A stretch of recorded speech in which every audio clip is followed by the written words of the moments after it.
abuse victims, all of them, sexually molested by members of the Catholic clergy, they say.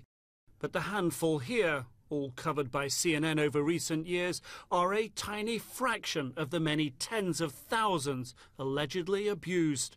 It's not just in the US, Ireland, the Netherlands, it's actually all over the world. I come from Chile, where bishops there have mounted an enormous cover-up for the abuse cases that are still going on. Cruz is a member of SNAP, Survivors Network of those abused by priests, and sees an opportunity in Pope Benedict's resignation, despite the fact Chilean bishops say there's been no cover-up and they've dealt with all the abuse issues.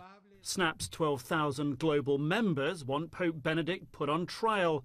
They say for failing to better help victims and prevent further abuse. Realistically, I don't ever see the Pope going to jail.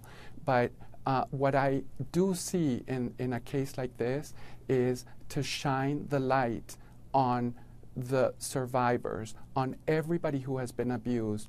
Their case has already been filed with the International Criminal Court, but not all victims are ready to stake their hopes on it. If it were happening, I would support it, certainly. But as I said, in reality, I can't see it happening. Not in my lifetime.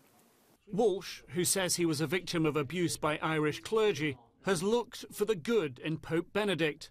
Thought he found it 3 years ago, when Benedict wrote to the clergy telling them to help victims. He met with clergy, but says they talked of spiritual healing, offered no earthly support. An opportunity that was created by Benedict was lost by his foot soldiers, the cardinals, the bishops.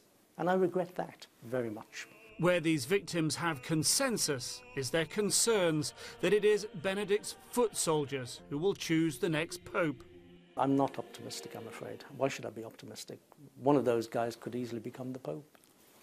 A Vatican lawyer tells CNN that to press charges against the Pope would be both offensive and nonsensical. He says that under Benedict, the Catholic Church has done more to address the issues of sexual abuse than at any other time. He concedes, however, that more does need to be done. On that, the victims wholeheartedly agree. Nic Robertson, CNN, London. Der Blitz schlug offenbar nicht erst am Montag vergangener Woche im Vatikan ein, als Papst Benedikt seinen Rücktritt ankündigte, sondern wohl schon eine Woche vor Weihnachten. Am 17. Dezember haben 3 Kardinäle dem Kirchenoberhaupt einen Geheimbericht über die Zustände im Vatikan vorgelegt.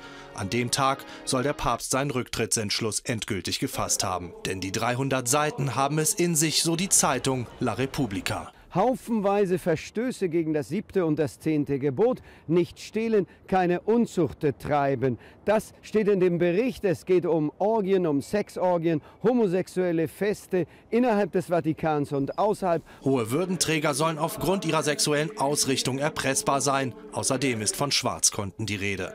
Der Vatikan lehnt es ab, sich zu den neuen Spekulationen über den Papst-Rücktritt zu äußern.